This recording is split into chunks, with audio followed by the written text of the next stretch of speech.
Our sponsor, Cook Unity, is the only meal subscription that brings locally sourced meals from award-winning chefs right to your door every week.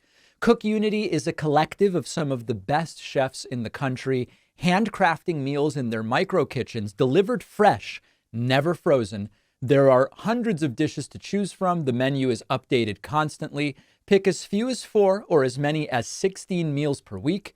Go to cookunity.com/Pacman and use the code Pacman before checkout for 50% off your first week.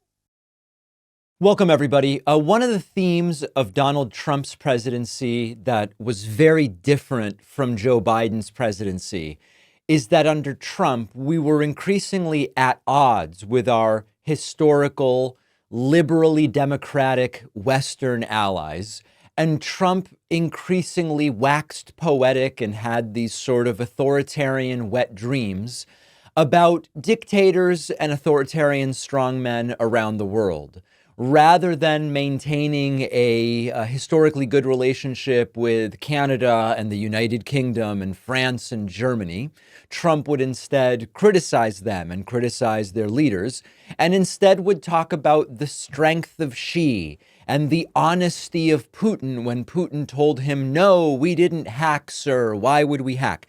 The theme was our typical allies were estranged, and our typical adversaries or regimes we would be more skeptical of or cautious of because of their anti-democratic tendencies and beliefs were being reviled by Trump and increasingly seen as, why don't we get along with whoever? Now, as many of you know, obviously in a vacuum, it's great to get along with people. But at a certain point, you have to be able to assert and say, listen, we're willing to get along. We're willing to maintain peace. But when you make threats, when you are anti-free press, anti-democracy, anti-human rights, we can only get along so well. It's sort of like, excuse the crude analogy, but it's like when people come to me and they say, David, sir, do you have right-wing friends? And of course, I have many friends who are fiscally conservative and who believe that money is best spent by the individuals who earned it rather than by a government that has collected tax money. That's a philosophical disagreement. It's not going to cause an interpersonal problem. But on the other hand, if you believe that Jews are scum, then that's not going to be a situation where I go, listen, we just have a difference of opinion. You believe Jews are scum. I happen to be Jewish and don't believe that Jews are scum. At a certain point, we can't just do this, but it's great to get along with people. Why is that so bad? And that's much of what was troubling about what we saw under Trump. Okay, cut to this week. We now have, in a major foreign policy speech, British Prime Minister Keir Starmer warning Donald Trump and saying, we are not going to be put in a position where, as you antagonize the EU, the UK is expected to side with the United States over the European Union. Here is Keir Starmer himself directly going at the provocations of Trump, which are antagonistic of the EU, antagonistic of NATO, antagonistic of the concept of global agreements and partnerships. Take a listen. So I want to be clear at the outset, against the backdrop of these dangerous times, the idea that we must choose between our allies, that somehow we're with either America or Europe, is plain wrong. I reject it utterly. Attlee did not choose between allies. Churchill did not choose. The national interest demands that we work with both. So I want to be... So listen, Donald Trump has made it clear he doesn't like the EU. He doesn't respect the EU. More superficially, for a while now, the American right wing has had this perspective on Europe that they're sort of sissies over there. The men aren't really men and they just are very beta over there. So we know that Trump's coming in with this attitude towards the EU. And Trump's track record has confirmed that he is not shy about using a trade war, pulling support for allies, saying we wouldn't come to the shared defense of NATO allies unless they start putting in the amount of money that Trump says he believes they should put in. So what happens when Trump forces a choice where it's, are you with us or are you with the EU to the United Kingdom? And it's not really a hypothetical, because analysts are already warning that Trump's tariff ideas about putting tariffs on European goods, pressuring distance from China, these are already things that Donald Trump is setting up to do. The other area where this, are you with the EU or are you with us or are you with them? The other area where it's almost certainly going to come up is with regard to Ukraine. For Keir Starmer, backing Ukraine is a non-negotiable. Starmer believes, whatever you believe, Starmer believes that for stability, for freedom in Europe, for security in Europe, Ukraine needs to be supported. Joe Biden believes the same thing. Trump doesn't seem to believe that. So what is going to happen when Trump gets in? What is Trump going to do? The rhetoric from Trump is, oh, the Trump administration is going to scale back support from Ukraine. That's going to put the UK in a difficult spot. Are they going to stick to their principle, which is we believe that defense of Ukraine is important for Europe and thus for the UK? Or are they going to bow to Trump's demands? Certainly from what Keir Starmer is saying, they are not going to bow to Donald Trump's demands. But of course, it's one thing to say it. It's another thing to actually stand firm when Donald Trump starts the flexing. And so it's fascinating to see the British Prime Minister with this tough talk. It's also a question of what happens when Trump is not playing nice. And history tells us that this is potentially dangerous waters for the UK. These vague reassurances from Starmer, do we believe them? I don't really know. But what is going to happen with these American alliances if and when Trump comes in and, as he did last time, simply doesn't respect a damn thing about what the U.S. has previously committed to, engaged in historical alliances and the like? From a foreign policy perspective, potentially a very disastrous Trump term coming up. We focus really more domestically on this program, but it's important to consider what's happening globally, and it doesn't look like it's pointing in a particularly diplomatically friendly direction. Geraldo Rivera, who has been a friend of Trump's and so on and so forth, although he has had his criticisms of Trump as well. Geraldo Rivera is slapping MAGAs and Trump supporters with a reality check about Donald Trump and pardons and Joe Biden's pardon of Hunter Biden.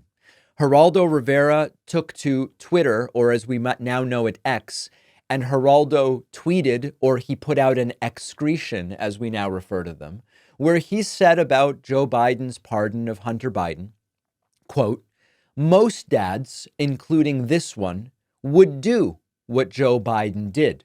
Blood is thicker than water. He was willing to tarnish his honor and reputation to save his child, who he believed was being shafted. Too bad, but it's not like he appointed him ambassador to France." And Geraldo Rivera, every once in a while, Geraldo says something that I find interesting or kind of well put. Geraldo Rivera pointing out that, listen, Joe Biden's pardon of Hunter Biden arguably hurts his reputation. He said he wouldn't pardon him, and now he does. But Geraldo makes two important points. Number one, that any dad would do it. Almost no fathers in the United States are in the position of being able to pardon their children. Almost no one. And Joe Biden happens to be in that position for, another 7 weeks or something like that? 6 weeks, 8 weeks, something like that. And he did what Geraldo says he would have done and any father would do. But Geraldo goes a step further. And he says, when you pardon your son, you're not allowing them to buy a position of influence and power.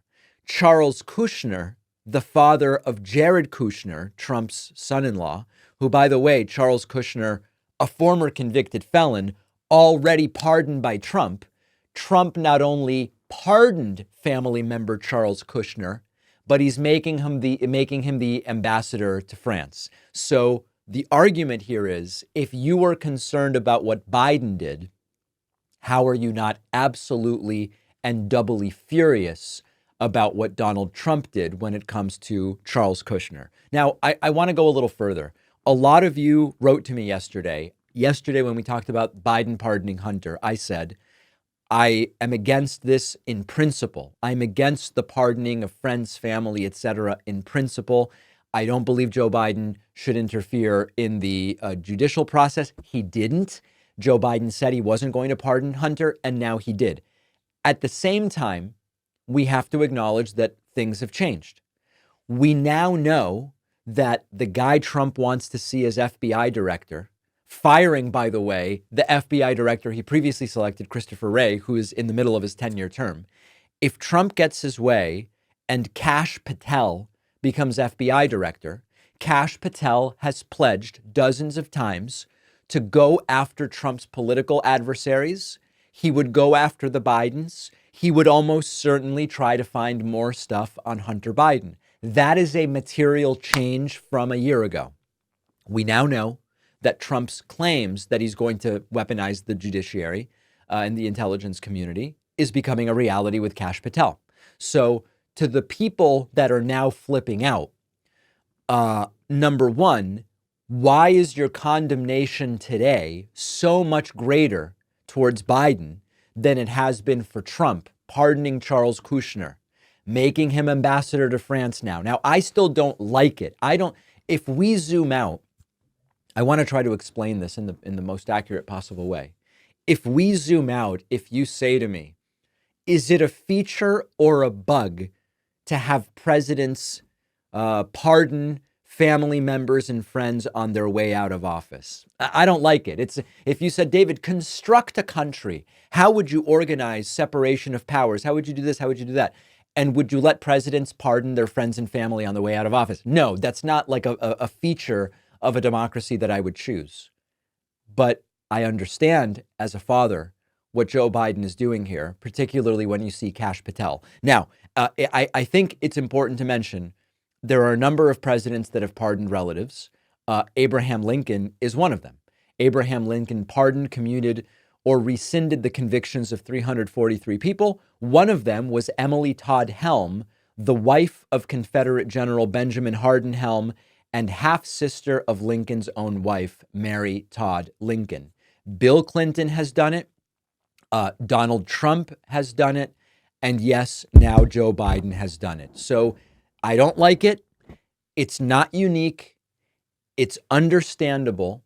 And the imbalance in how Hunter Biden has been gone after, how that essentially a victimless gun crime, doesn't mean it's okay. Prosecuted as a felony in this way almost never happens. It does seem as though there was particular special treatment, and I mean special from the standpoint of bad rather than good. So Geraldo, with a completely accurate reality check, and if what Biden did is to be as egregious as what Trump has done, Biden should appoint Hunter to some kind of cushy job on his way out of office, something which I'm not a betting man, but I would bet Joe Biden is not going to do. Ladies and gentlemen, we are over. I got the updated numbers. We are at 3,807 pre-orders of my forthcoming book, The Echo Machine. When we get to 4,000 pre-orders, I will give away some more copies, maybe 5 or 6. Last time we gave away 7 copies of the book on Blue Sky. I hope you're following me on Blue Sky, davidpakman.com/Blue Sky. It's the non-MAGified new version of Twitter. So we'll be giving away some books on Blue Sky. You can pre-order the book at davidpakman.com/echo. Let's take a quick break. We've got some great stuff on the show, some tough stuff. I'm admitting there's some tough stuff on today's show, but I think we're all adults here, most of us, and we're going to be able to handle it. So stay with me. I'll be right back. Our sponsor, Cook Unity, is the #1 meal delivery service in the United States, and it's really easy to understand why. Cook Unity stands out from the other meal subscription services by offering chef-crafted, restaurant-quality dishes by chefs you've actually heard of. Cook Unity is the first ever marketplace where you can discover and celebrate the absolute best food the world has to offer, with award-winning chefs, local farm-fresh ingredients, and vibrant flavors all delivered right to your door. Their roster of all-star chefs includes Food Network alums, James Beard Award winners, acclaimed restaurateurs, balancing flavor and nutrition in small batch meals sent fresh, not frozen, no cleanup or meal planning, meals delivered fully cooked. Heat them up in as little as 5 minutes, select from over 350 meals, or have them pick for you. You can browse the menu by protein, by chef, by cuisine, by dietary need. You will find something you love. Menus are updated weekly. New chefs are always joining the team, so you'll always find new favorites. Eating well is easy with Cook Unity, affordable food crafted by award-winning chefs delivered to your door. Go to cookunity.com/Pacman or enter the code Pacman before checkout for 50% off your first week. One of the things that's clear is that unless you diagnose the problem correctly, you can't possibly fix it. Now, in a moment, I'm going to go through and tell you why some of the diagnoses that are being put out there by people who worked for Kamala Harris strike me as completely incorrect. We're going to deal with that in a moment. Something else that has gone very wrong is that when it comes to the independent media space, the right is just crushing the left. We may even have gotten, in a sense, a head start. As the right dominated AM talk radio years ago and other forms of media, we got a head start on the left, but we've fallen behind. The right funds their independent media in a full-throated and unconditional manner. We don't have that on the left. What I will tell you is that here at the David Pacman Show, we are primarily funded directly by you. YouTube has an algorithm. Sometimes it stops showing ads on our videos and we stop making money. Facebook, same thing. TikTok, same thing. The way we build resilience and that we make ourselves sort of immune to the vagaries of the algorithmic platforms is to build that direct support. I estimate 0.5% of our audience supports us directly. If we could get to 1% of our audience supporting us directly, it no longer matters what YouTube, TikTok, Twitch, or whoever does. So I invite you to get a subscription at joinpacman.com. It's very affordable. We do extra content every day for our members, and it does directly support the work that we do. All right, we are going to look now at something that's going to be a little difficult. There was this very much anticipated and extraordinarily viral interview that Pod Save America did with a number of the people who worked on Kamala Harris's campaign. And I want to get straight to my conclusion, and then we're going to work backwards from it. The people who ran this campaign cannot stay in charge, period. There is an important debate to be had about what does the path forward look like for Democrats. One thing is very clear. This Democratic campaign establishment is completely out of gas. Now, before we watch the first clip, I think it's important to mention, my audience is essentially split 50-50 as to whether the Democratic Party needs to move to the left or to the center or stay where it is. How could you be 50-50 split between three options? But the general point is, whenever we do any poll of our audience, whatever options we present, there's pretty equal division. And when we step back from that, my view is that whichever way you move ideologically, if at all, the way that these campaigns are being run, as evidenced by this completely failed post-mortem, is extraordinarily disturbing to me. Now, we're going to start with this first clip. In this first clip, Quentin Fulks, I hope I'm saying that correctly, Quentin Fulks says that after the disastrous debate performance of Joe Biden against Donald Trump back in June, I believe it was, there was a scramble within the campaign and within the White House to convince everybody that Biden was still up for the job and the best person for the job. Fine, that's what they were doing because he was the nominee at the time. But that there was no backup plan for what happens if Biden isn't the nominee. This is completely and utterly mind-blowing. This is the kind of lack of preparation you would expect from amateurs. These are supposedly the absolute best people that the Democratic Party can muster to run a campaign, steering the ship. And they had no backup plan. Take a listen to this. Quentin, you were there when that switch happened. How were you able, there was a 1 month period between the debate and when the president actually dropped out. Obviously, it seemed like a dropping out could be a possibility. Were you able to do any thinking or planning in that 1 month period about what a race with the vice president would look like? Or did you have to sort of start cold on that first day, the moment you got the call or the statement went out? I mean, we started cold. There was no planning involved in any other candidates. I mean, we were honestly in crisis management mode of keeping President Biden in the race, convincing, Democratic allies that he could still do this. And one of the things was trying to keep the president out on the road as much. We were still doing everything we could from a campaign, and he made the decision that he did not want to continue on. And he pulled some of the senior leadership together and said that he was going to be with the vice president. It also wasn't anything that our team took for granted to just say, okay, she is the nominee. We knew that there was still a situation where we had to shore up delegates, and that's where we started from. And then after that point, that is when we begin to say, okay, how can we define her? Also, Trump's favorabilities numbers were creeping up, as Pluff said, and we had to do something about that as well. And so it was a lot of walking and chewing gum at the same time, but there really was no sort of contingency planning to turn the race over to her right after that debate or at any point until President Biden definitively said he wasn't going to continue on. Now, you might be saying, David, that's not that bad. I mean, listen, he's just saying they didn't assume that Kamala Harris was going to be the nominee. She had to build consensus. They had to figure out, is she going to be the nominee? Has she convinced the delegates? And that's called democracy, David. There's no problem. It was obvious to everyone for a year that if Biden were to step down, it would almost certainly be Kamala Harris. Now, sure, it could go in a different direction, maybe. But how, as the best campaign people that there are, supposedly, when it's so obvious to, I would speak to a random person on the street and they would go, David, it's obvious that Kamala would be the replacement a year ago.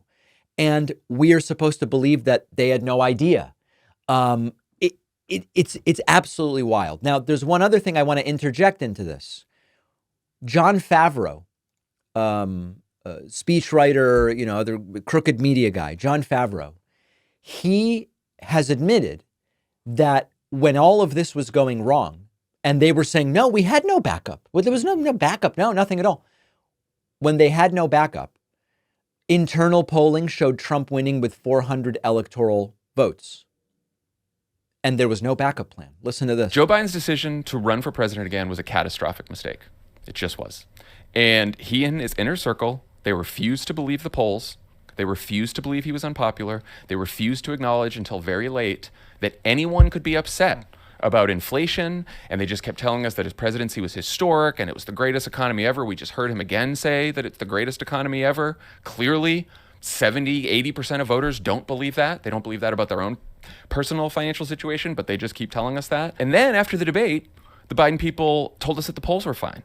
And Biden was still the strongest candidate. They were privately telling reporters at the time that Kamala Harris couldn't win. So they were shivving Kamala Harris to reporters while they told everyone else, not a time for an open process, and his vice president can't win, so he's the strongest candidate. Then we find out, when the Biden campaign becomes the Harris campaign, that the Biden campaign's own internal polling at the time when they were telling us he was the strongest candidate showed that Donald Trump was going to win 400 electoral votes. That's what their own internal polling said. There were polls showing 80% of voters thought Joe Biden was too old to get a second term before the debate.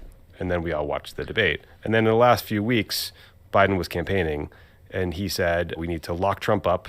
He created a controversy over whether Trump supporters were garbage. He said, the weird thing about slapping Trump on the ass. Like his moments on the campaign trail weren't flawless either.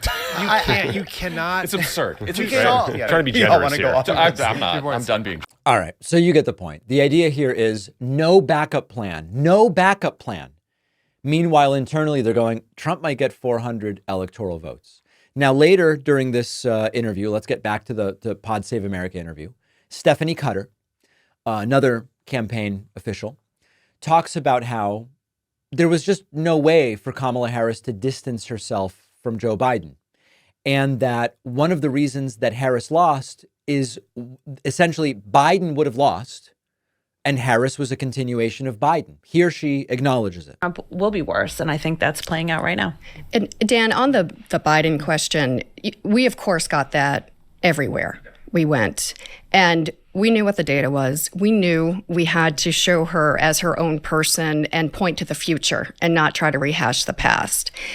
But she also felt that she was part of the administration. And unless we said something like, well, I would have handled the border completely differently, we were never going to satisfy anybody. So we did talk about things like she's a different generation. Most of her career is from outside of Washington, not inside Washington. So she knows a lot of the best ideas are from across the country. Now, I just want to pause here. We're gonna listen to a little more of this. It's critically important to understand what she's saying here. She's saying there was really no way on any kind of policy to distance from Biden, because then it just looks like you're criticizing Biden. Well, then why are you his VP? It's like an impossible situation. So what they came up with was, yes, she's like Biden, but she's younger. And while Biden's experience is from inside DC as a senator, VP president, Kamala Harris's experience geographically is from outside DC. Now, as I'm saying it, I feel like an idiot because it's so stupid. That's going to make people say, well, I'm not impressed by Biden, and Harris is the same, but she's younger and she did a lot of work in California instead of in DC. What? These are the distinctions we decided to draw rather than an actual economic message that people could get behind, addressing the issues that Trump was addressing like a fool on the campaign trail, right? Trump had no solutions to inflation and these other things, but we'll get to that in a moment. Her career has been about reaching across the aisle, finding common sense ways to get things done. It's not been based in ideological politics. All of these things, we were trying to tell a story and give the impression that she was different without pointing to a specific issue. Can I ask this why not a specific issue? Is this something she was unwilling to do? You worried it would feel disingenuous or? Because she felt like she was part of the administration. So why should she look back and cherry pick some things that she would have done differently when she And of course, that would be something to think about before you make her the nominee. was part of it. And she had tremendous loyalty to President Biden. And, Understandable. If we had said, just imagine this. You've been on plenty of campaigns. Imagine if we said, well, we would have taken this approach on the border. Imagine the round of stories coming out after that of people saying, well, she never said that in a meeting, or what meeting when she said this, or I remember when she did that. And it was just... So listen, you get the picture. I'm not pretending that it was an easy situation. In a lot of ways, it was a completely dysfunctional situation. But the approach is admittedly disastrous here. The takeaways, the postmortem are, what are you guys thinking? Here's David Plouffe arguing that a lesson from what happened weeks ago, a month ago now almost, is that Democrats need better super PACs. What? This doesn't make any sense. Listen to this. Been through this, some time ago, but then witnessing it again this time. We have to stop playing a different game as it relates to super PACs than the Republicans. Love our Democratic lawyers. I'm tired of it. Okay. They coordinate more than we do. I think amongst themselves, I think with the presidential campaign, I'm just sick and tired of it. Okay. So we cannot be at a disadvantage, number one. Number two, to Jen's point, I think you don't want duplication, but I think having multiple players on the field, as long as they're well coordinated, is great. Like back in 20, I spent a bunch of time with Tara McGowan, who now runs Courier with Acronym, and all we did, I think it was $80 or $90 million, which was great. We only did digital low information voters. Right. So whatever Future Forward was doing, we were very focused on that, particularly low information voters of color. So I think to have an ecosystem where, whether it's on issues like reproductive health or climate or, manufacturing or healthcare or a specific lane that you're focused on in terms of messaging, I think that's really, really important. I think that they tend to have more entities that are, to Stephanie's point, clearly it is not legal what they're doing, but we're at a disadvantage when our folks are playing by a different set of rules than they are. I mean, I remember going back to 2012, you guys might remember this, like Mitt Romney's running around the country asking for specific dollar amounts at super PAC events. And we were told that Barack Obama couldn't even attend them. He had to leave the room. So like the one event, I think, right? So listen, I don't understand how they could be blaming a lack of coordination among super PACs when Harris significantly out-fundraised Trump. There's a Forbes article which details this, which says FEC filings through November 4 show super PACs spent approximately $668 million supporting Harris, while PACs spent only $194 million supporting Trump during the exact same period of time. So I'm all for you don't unilaterally disarm, you don't give away a tool that the other side is using because then you obviously lose. Like, I get all of that. But at the same time, what about looking at the campaign, the candidate, the issues, the fact that Trump was talking about economic policy in a way that Kamala Harris simply wasn't, even though Trump's ideas were terrible as a way to fix it? It doesn't make any sense. It just does not. We need better super PACs is the answer. Oh my God. Finally, here is David Plouffe arguing that you need to dominate the moderate voter in order to win. Finding people. It's really hard for Democrats to win battleground states. Okay. Let's look at Pennsylvania. 25% of the electorate is liberal, roughly. 34% is conservative. By the way, in most battleground states, that conservative number is over 40. So in every battleground state, there's more conservative than liberals. So in Pennsylvania, if experts are to believe, Trump won conservatives 91-8, Harris won liberals 93-6. Moderates, Harris won 56-43, but you kind of got to win 60% of them, right? So, for Democrats to win battleground states, to Quentin and Jen's point, it is a false choice. You want to maximize your base, of course. And that was a place where we spent enormous time, a lot of resources. That's critical. And obviously, I think in Milwaukee, just to use that as an example, we hit our turnout targets, fell a little bit short in Philly and Detroit. So that's not good. That's part of the equation. You've got to couple that with dominating in the middle, not just winning it a little. We have to dominate the moderate vote. Now, mathematically, he's not wrong. But the problem is that they keep trying the same stuff and it never works. Stephanie Cutter brought up the campaign struggles for Kamala Harris and people seeing her as a continuity of Biden. But that's kind of how the Democratic strategy was designed. Harris actually ran slightly to Biden's right. As I've said before, Biden very clearly ran to Obama's left, and he won. Harris did not run to the left of Joe Biden. I know they called her a communist and a Marxist and all this stuff. That's because she wasn't white, okay? Because she's not white. But there was nothing to it from a policy perspective. And after all of this appealing to the middle, and it's not that she campaigned for a day with Liz Cheney, that's not why she lost, but if you take the totality of it, exit polls found that essentially the same percentage of Republicans voted for Trump this time as last time. It did nothing. She got slightly less Republican support, according to one exit poll, than did Joe Biden in 2020 and 2 points less than Hillary Clinton in 2016. So they went for it and they just didn't get it.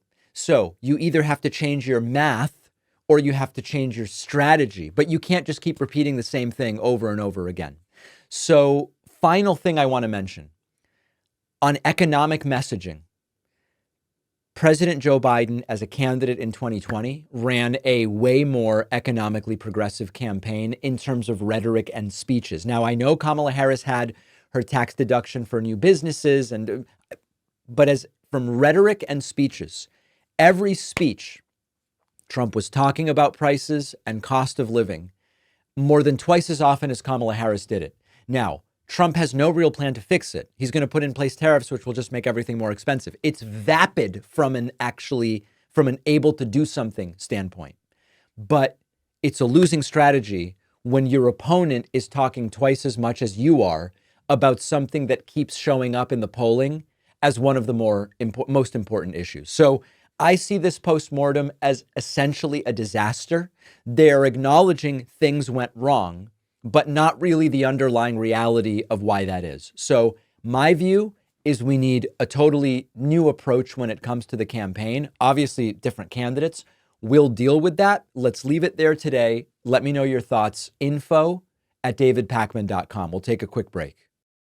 Don't forget that the best way to support the David Pakman Show is by becoming a member, which gives you access to the daily bonus show, the regular show with no commercials.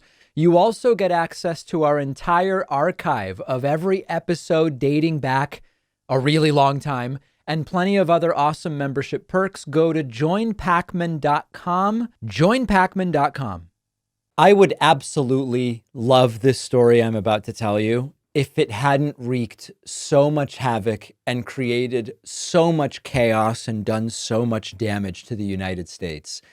Dinesh D'Souza, the director of the obviously bogus film about non-existent voter fraud 2000 Mules, acknowledges that there are flaws in the film.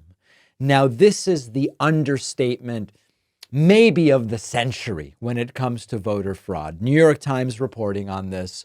The director, Dinesh D'Souza, who is facing a lawsuit over the documentary, admitted that an analysis used to make claims about election fraud that were later debunked had been faulty. Now, we're going to go through the article. D'Souza is trying to pretend as though there was this small data analysis flaw, but big picture, the points made by the film are valid and backed up by data. The whole thing was, is, and will always be bogus. Dinesh put out a statement where he said, "We recently learned that surveillance videos used in the film may not have actually been correlated with the geolocation data." Now, let me remind you the main crux of the argument of this film. The argument was as follows. We have video here of people dropping off ballots at drop boxes. And we have geolocation data showing people near these ballot drop boxes. There are way too many people walking through relative to the number you would expect for the areas. It's obvious that what's happening is that the ballot drop boxes are being used to just submit gobs and gobs of fraudulent votes, and the whole thing was bogus. Now, even without knowing that the geolocation data they put up on the screen has nothing to do with the videos they show you of people putting ballots in a box, it always was specious. Just because you have a video of someone putting 5 ballots in a drop box doesn't mean anyone's doing anything wrong. Maybe you have 5 voters in your house, or maybe you have 3 voters in your house and 2 neighbors, and you said, "I'll go and drop these off." Maybe you were the person assigned to collect the ballots at your work. Maybe it's not really 5 ballots. Maybe it's just 1. Just because you have video which claims to show someone doing something wrong, when all you see is ballots being put in the drop box, which is what people are supposed to do with a drop box at the end of the day, that's not proof that you've done anything wrong, fraudulent, or whatever the case may be. The geolocation data, we later found out, aside from whether it linked up with the people on video doing the ballot box submissions, we found out that the geolocation data was far less accurate than what we were led to believe. And so just because on the map it looks like someone's near a drop box, which again is no crime, it's not proof of anything, it turns out that the accuracy is such that they may not even really have been going by the drop box. So the point here is Dinesh now facing a lawsuit, career completely in shambles, humiliated globally. Despite all of that, he wants you to believe that some of the surveillance videos may not have correlated with geolocation data. But the takeaway is that even if they did, it would still prove absolutely nothing when it comes to fraud. Now, one other critical paragraph here. The admission from Mr. D'Souza follows years of defiance.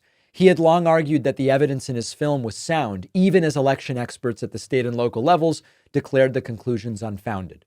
In 2022, the Republican Attorney General of Arizona asked the FBI to investigate True the Vote, that was the source of the geolocation data, for ignoring requests to share the documentary's evidence. The film helped demonize drop boxes as a fraudulent method of voting in the eyes of many Republicans. Of course, there is no evidence whatsoever that drop boxes are a tool of fraud or any of it. This should be it for the entire film. It was always bogus, and now even the director admits that there are flaws. I still get emails. I still see YouTube comments. We still see it on our TikTok. People saying, David, what do you mean it's secure? Haven't you seen 2000 Mules? The film is bogus, and even the director admits that a central data element of the case that they make is not correct. We should never hear about 2000 Mules again. We're going to talk a little bit later in the show about Donald Trump's Secretary of Defense nominee, Pete Hegseth, but there's so much going on with this guy that I do want to bring him up here. There is a report. Trump Defense Secretary nominee drunkenly chanted, "Kill all Muslims," before being kicked out of the veterans group that he led. Now, later in the show, we're going to talk about some of the more, I don't know what to call it, personal allegations against Hegseth, which involve claims that he drunkenly was singing on stage at strip clubs and making passes at coworkers and all of this sort of stuff. Stuff that's less like kind of directly material to the role that he would have. But as Secretary of Defense, if your view in any way is kill all Muslims, I don't know any serious person who would even joke about that. Never mind someone who should be in the position of running the military, if you can imagine. Okay, so the article says, Donald Trump's controversial nominee for Secretary of Defense is under scrutiny after he chanted "Kill all Muslims" before getting kicked out of a veterans group for being too intoxicated, according to a report. Hegseth, former Fox News host and Army National Guard officer, has a history of leadership in veterans advocacy groups, including Concerned Veterans for America and Veterans for Freedom. During his tenure, Hegseth's behavior allegedly reached a tipping point when, according to a whistleblower report, he drunkenly chanted kill all Muslims" at a bar during an official trip to Ohio in 2015. Witnesses claim he also tried joining performers on stage at a strip club. We'll get to that later. Is Pete Hegseth qualified to be Secretary of Defense? No. Is Pete Hegseth's view as a total war hawk in line with the supposed philosophy of Donald Trump, which is no new wars, no war, no nothing? No.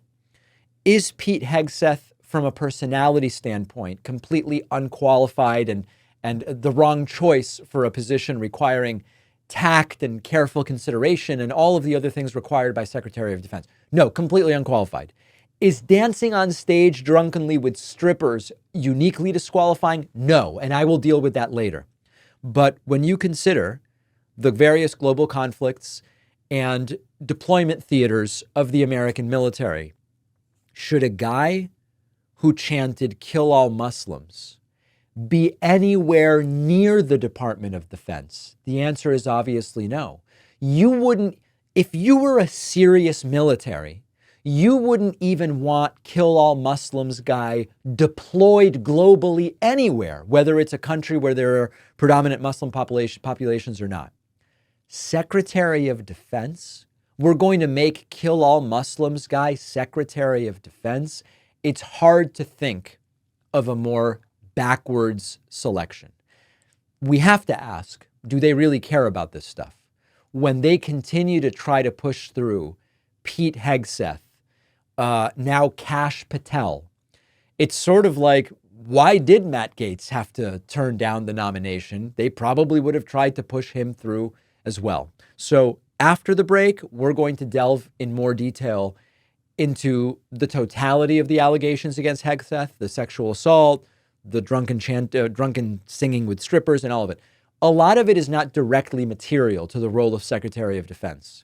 Being the sort of person, most people I know, it doesn't matter how much alcohol you give them, they're not going to chant "kill all Muslims." It's sort of like I've said before, it doesn't matter what you give me, I'm not going to start yelling the N-word. It's just not in there as the sort of thing I would think or say. When you blame alcohol, if that's the explanation, but that's not really reflective of how he feels, who really believes that? I certainly don't. So let's take a break. After the break, we're going to take a broader look at these nominations and the potential path forward, and can they even really get themselves confirmed? If you value what we do at The David Pakman Show, remember to support us on Patreon.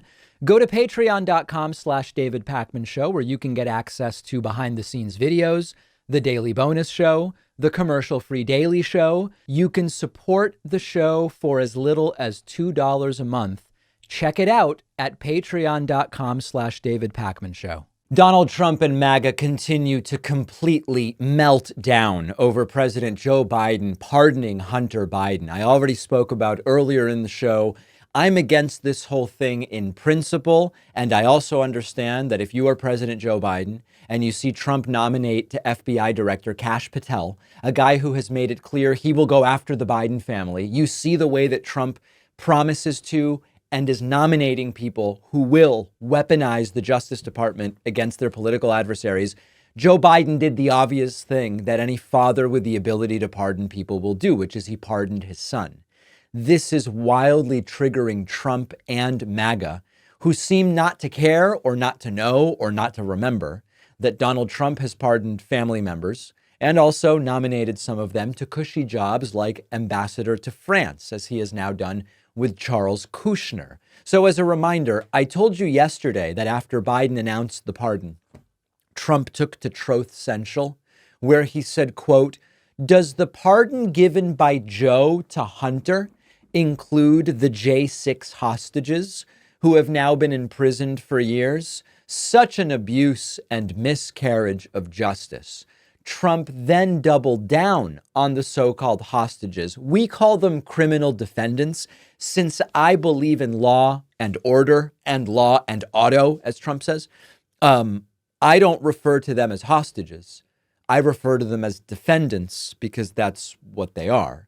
Trump back on Truth, posting, quote, "Everybody's talking about the hostages who are being held so violently, inhumanely, and against the will of the entire world in the Middle East, but it's all talk and no action. Please let this truth serve to represent that if the hostages are not released prior to January 2025, the date that I proudly assume office as President of the United States, there will be all hell to pay in the Middle East, and for those in charge who perpetrated these atrocities against humanity. Those responsible will be hit harder than anybody has been hit in the long and storied history of the United States of America. Release the hostages now." So, as often is the case, we can't tell whether in this second Truth, Trump is talking about the J6 hostages that he had posted about immediately before, or if he's talking about hostages held by Hamas. It's never totally clear what he's talking about. But what I can tell you is that Donald Trump is laying the groundwork to say he is pardoning the defendants who participated in the Trump riots of 2021. It's critical to also understand that the MAGAs who are just furious, indignant about Joe Biden's pardon of Hunter Biden, seem not to care about all of the nepotistic and cronyistic pardons that Donald Trump has put out there. Either you support and defend the pardon power of presidents or you don't. I'm not big on it personally, although I do understand there are cases where I would say I agree with this decision.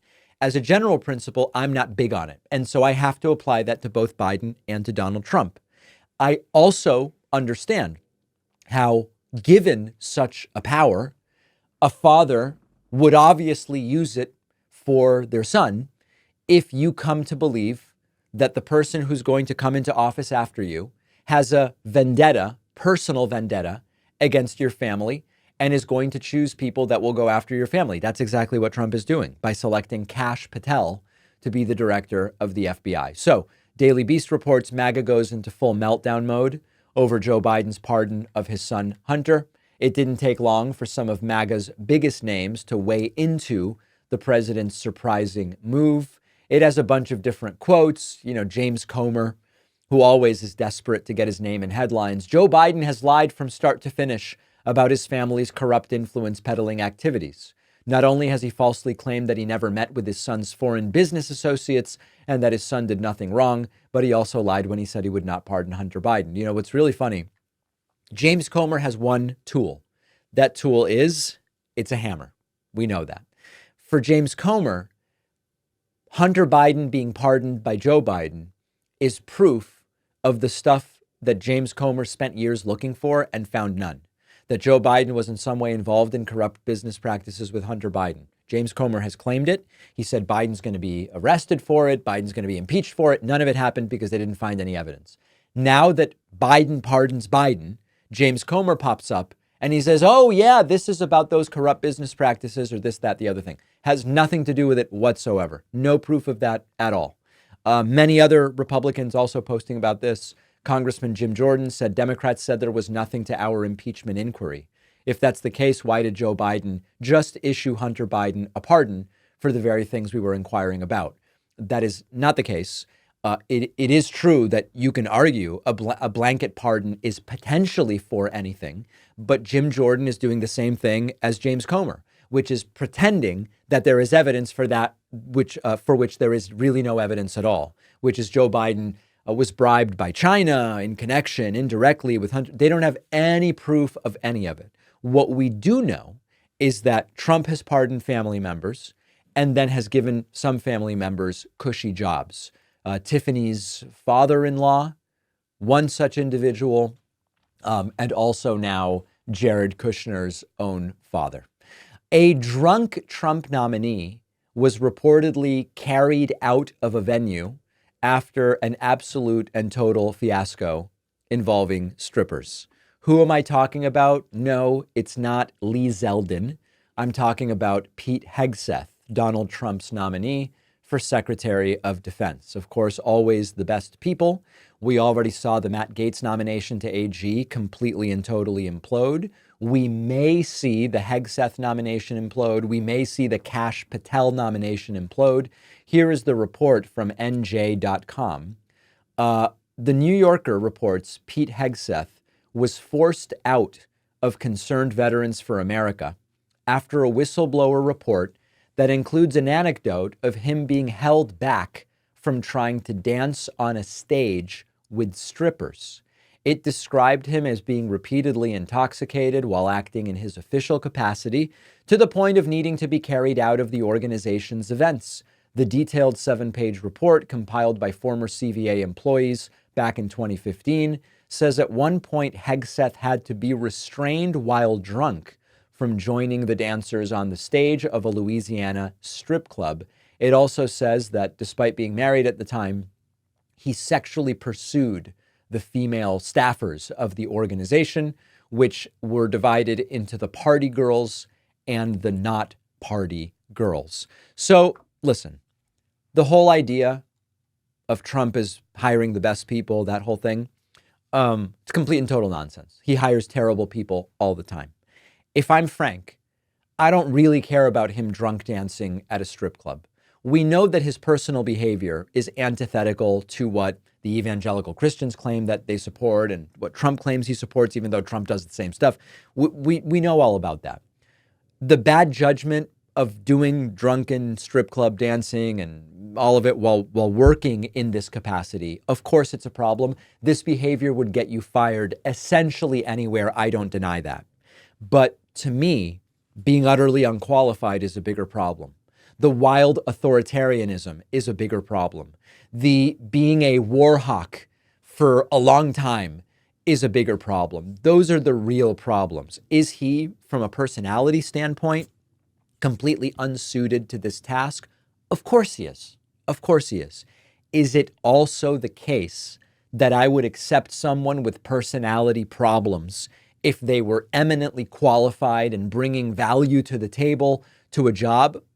I also would, to a degree, right? I mean, listen, there's different levels, but Bill Clinton had affairs, but he did a lot of good things as president, and he was, smart and well-informed about a lot of these different issues. Did he behave like a prick in terms of his relationship with Hillary Clinton? Of course he did. But for me, the main problem with Hegseth is not a drunken strip club dancing. Now, the alleged sexual assault of multiple women, that is a problem. That's a little more than just a personality flaw. What's my hope as far as Hegseth goes? Obviously that the nomination implodes. Of course, if he can't get confirmed, Trump will pick someone arguably equally as bad as far as policy goes, but maybe they wouldn't be as humiliating of a selection as Pete Hegseth is destined to be. We have a fantastic bonus show for you today. The Biden administration is arming Ukraine in advance of what they expect to be Trump no longer helping Ukraine. We are also seeing gay couples rushing to marry and have children before Trump is inaugurated. And finally, the Supreme Court is wrestling with the attempt by the FDA to curb access to flavored vapes.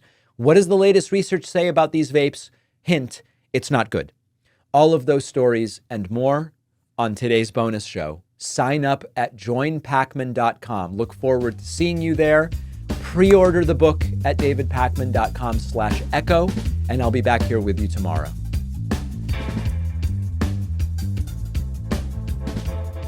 Thanks a lot for watching today's show. I just want to take a second to tell you about today's sponsors. Our sponsor, Cook Unity, is the only meal subscription that brings locally sourced meals from award-winning chefs right to your door every week. Cook Unity is a collective of some of the best chefs in the country, handcrafting meals in their micro kitchens, delivered fresh, never frozen. There are hundreds of dishes to choose from. The menu is updated constantly. Pick as few as 4 or as many as 16 meals per week. Go to cookunity.com/Pacman and use the code Pacman before checkout for 50% off your first week.